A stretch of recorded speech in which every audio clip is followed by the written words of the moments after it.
The Lost Boy.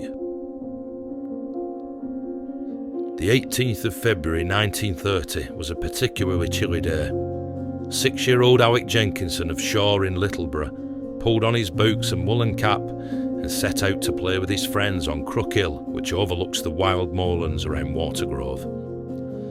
The weather had been bad for several days and the snow had fallen thickly overnight, covering the rugged Pennine landscape in a white blanket. Though the wind bit sharply and the air was dense with fog, it was the kind of weather that made adventure irresistible to young boys. As the afternoon wore on, the mist thickened, and a sudden blizzard rolled across the bleak hills.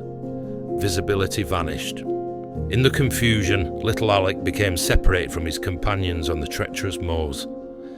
His friends, frightened and unsure of where he'd gone, made their way back down to the village without him.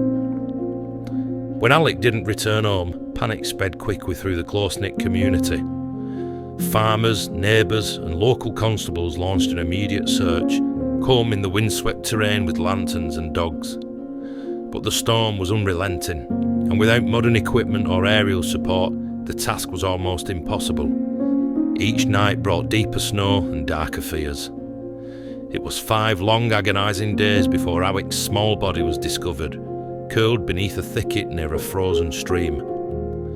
The coroner's report confirmed what many had feared. Alec had succumbed to exposure in the bitter cold. His death cast a long shadow over the village of Shaw, and for years afterward, the hill was spoken of in hushed tones, especially during winter.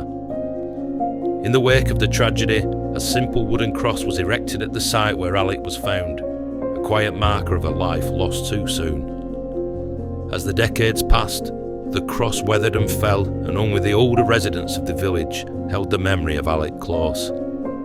For younger generations, the story of the lost boy began to fade, buried under layers of new history and rapidly changing times. One of those older residents, David Longley of Shaw Road, never forgot. Haunted by the story he'd grown up hearing, David decided during the stillness of the COVID-19 lockdown to honour Alec's memory in a beautiful and more lasting way. Alone and with great care, he began carrying stones, one by one, up the steep hill. Over weeks, he slowly built a cairn at the summit of Crook Hill, a new memorial to the boy who never came home. Today, the cairn stands as both a tribute and a warning, a reminder of nature's power, the fragility of life, and the enduring compassion of a community that refuses to forget. Visitors to the hill sometimes come upon it by chance, pausing to read the inscription David placed there and learning for the first time of young Alec Jenkinson, the lost boy of Crook Hill.